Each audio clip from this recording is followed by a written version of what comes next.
Assalamualaikum warahmatullahi wabarakatuh. Jumpa lagi teman. Yuk kita langsung aja ke bagian berikutnya. Tapi biasa, sebelum kita masuk ke bagian berikutnya, kita berdoa dulu ya. Bismillahirrahmanirrahim. Allahumma sholli ala sayyidina Muhammad sallallahu alaihi wasallam. Oke teman-teman, kita masuk ke ceritanya.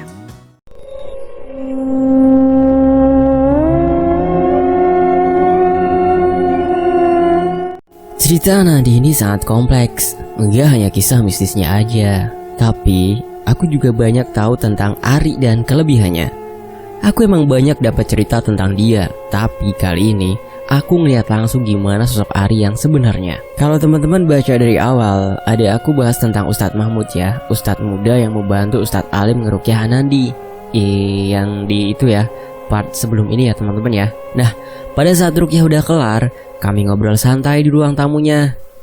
Ustadz Mahmud ini sepertinya penasaran dengan sosok Ari. Apalagi jin yang merasuki tubuh Anandi terang-terangan bilang kalau dia nggak takut sama kedua ustadz tersebut, tapi merasa ngeri dengan keberadaan Ari.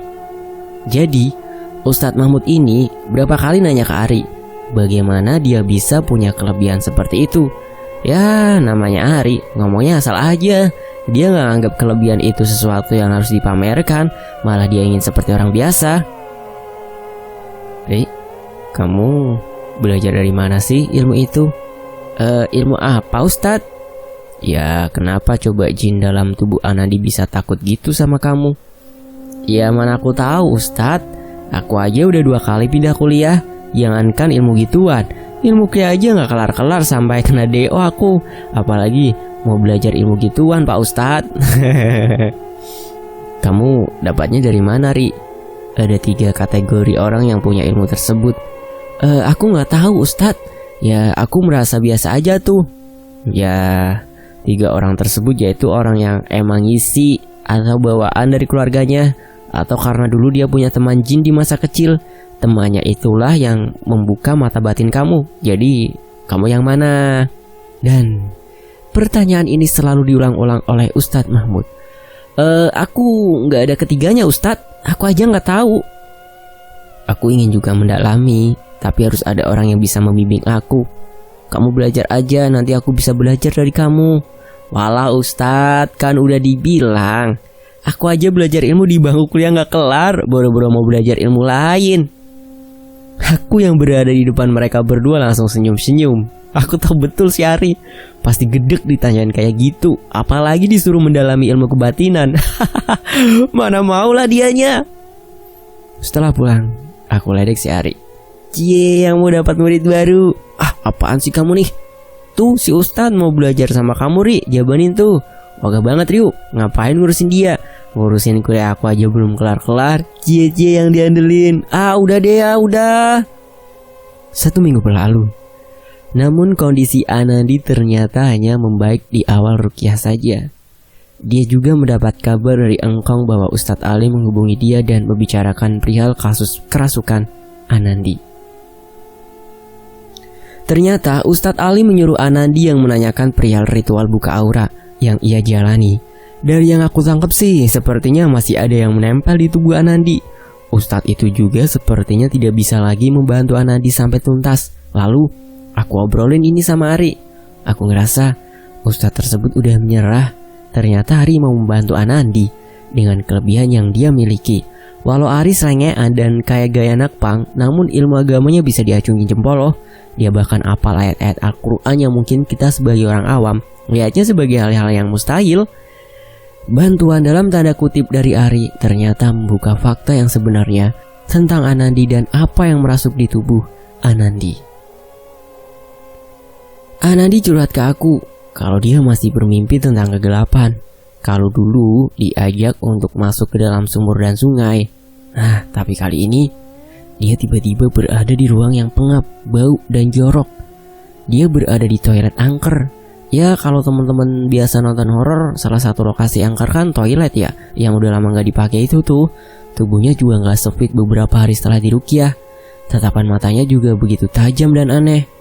Aku sebagai orang awam aja ngeri ngeliat gelagat dia. apalagi yang punya kemampuan untuk melihat lebih.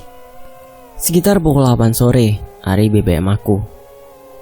Ryu, kita bisa tidak ketemu sama Anandi malam ini?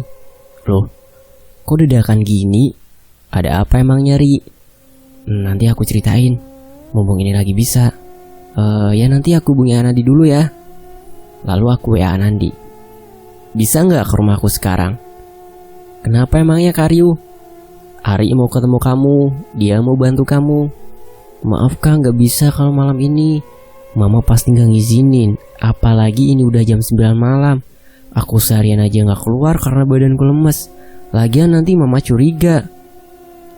Setelah perdebatan panjang, akhirnya kami sepakat untuk bertemu di warung aku keesokan harinya. Ternyata aku baru tahu kenapa Ari ngotot malam itu juga. Dia siangnya habis bantuin kakaknya yang kerasukan. Kalau udah gini dia punya powerful untuk bantuin Anandi juga.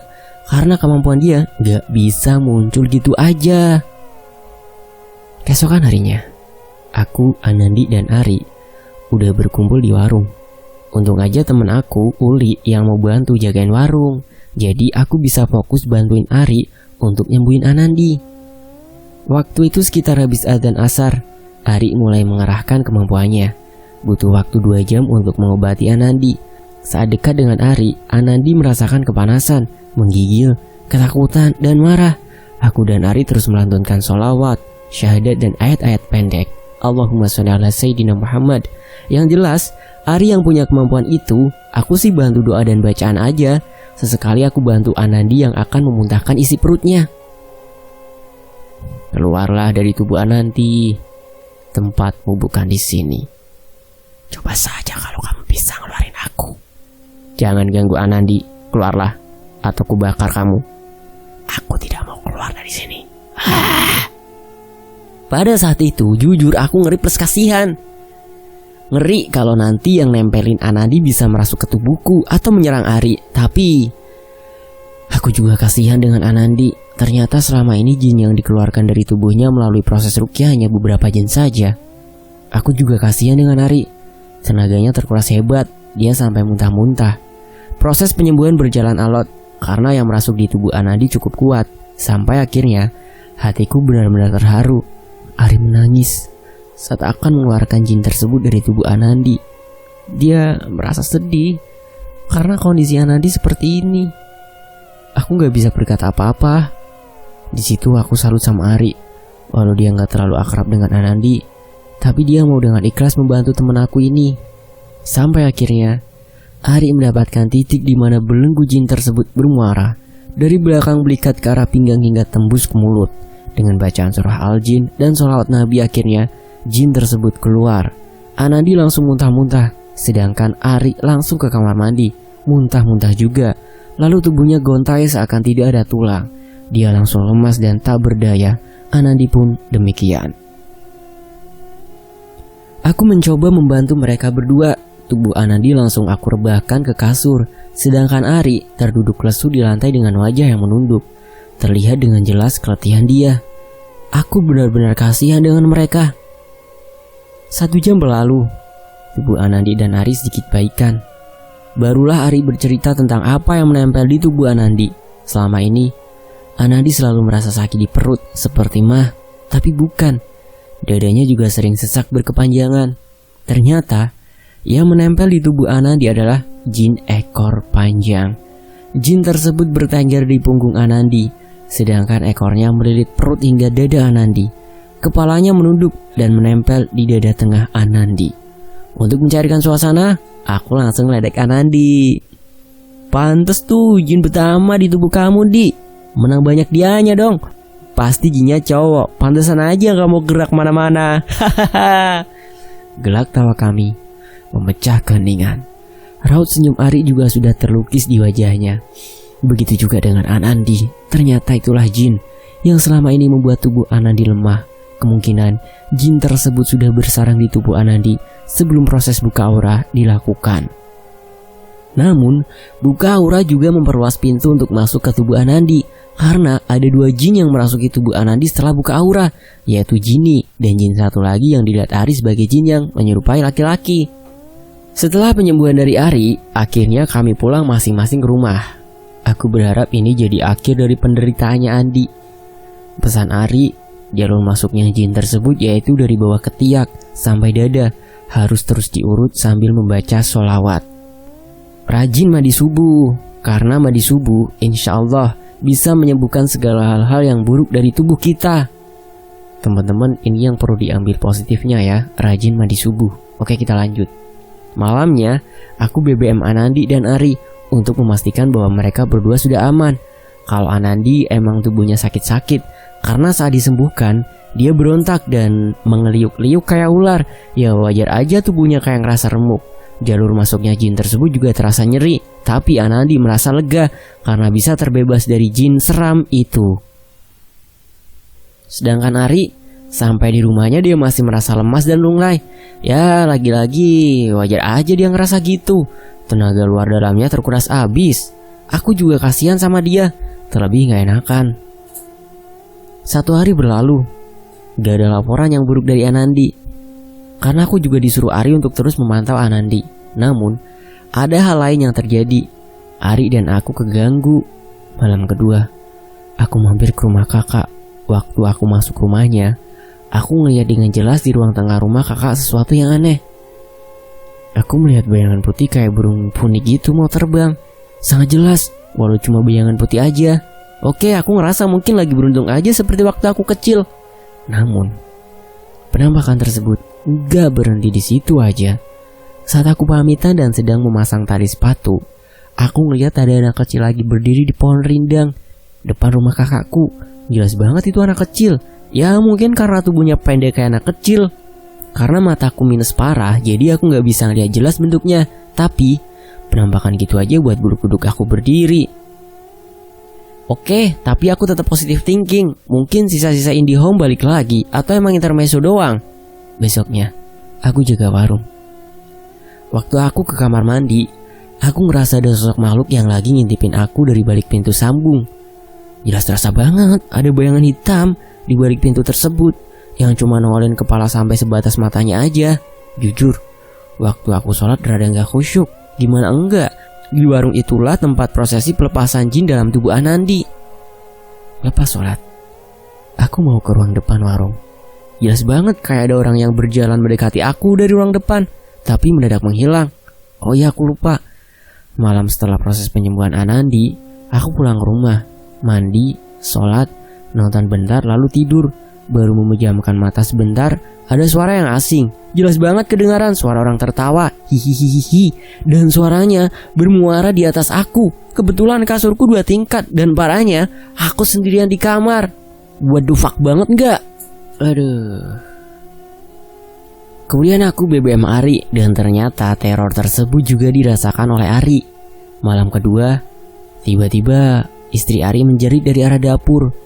Istrinya ngeliat 2 ekor ular meliuk-liuk di dalam rumah.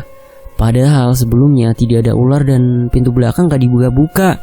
Posisi ular tersebut berada di depan pintu kamar mandi 1, depan pintu belakang 1. Ari yang mendengar jeritan istrinya langsung ke belakang dan ikut kaget melihat ular tersebut. Lalu dia bunuh satu persatu ular itu dan dibuang ke depan rumah. Kalau gak salah langsung dibakar, lupa aku. Seumur-umur tinggal di situ, baru sekali ini dia diteror sama ular. Tubuh Ari juga masih sakit dan lemes. Aku akhirnya cerita tentang apa yang aku alamin beberapa hari terakhir. Ya mungkin emang efeknya nyembuhin Anandi kali, tapi semoga enggak. Aku tetap gak mau mikir aneh-aneh, karena kalau dipikirin nanti jadi stres lagi. Terlebih rumah aku ini ya salah satu lokasi dengan penampakan yang banyak banget aku lihat. Cek tulisan aku ya yang tentang kampung hantu di rumahku. Nanti teman-teman bisa lihat di deskripsi ya, untuk langsung menuju ke linknya Nefri Ryu. Oke, kita lanjut. Tapi kejadian itu gak berlangsung lama kok, alhamdulillah. Aku ngerasa cerita gangguan jin yang dialami Anandi berakhir sampai sini aja. Tapi aku tetap ingetin dia untuk jangan ke tempat yang angker lagi. Selalu berdoa sebelum melakukan apapun. Jangan tinggal sholat dan ngaji. Bangun sages positif. Dan kalau ngeliat penampakan anggap aja angin lalu, jangan dibawa serius. Untuk penyembuhan jalur masuk jin tersebut emang butuh waktu lama dan butuh kesabaran. Sempat Anandi pesimis dan gak sabaran, tapi aku dan Ari tetap kasih semangat kalau dia pasti bisa sembuh. Hari-hari kami lalui dengan normal, begitu juga Anandi.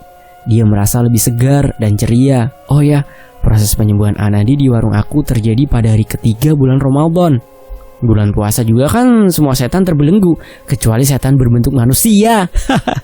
Jadi aku ngerasa aman dan tenang. Namun harapan aku, Ari dan Anandi ternyata di luar prediksi dan lebih mencekam.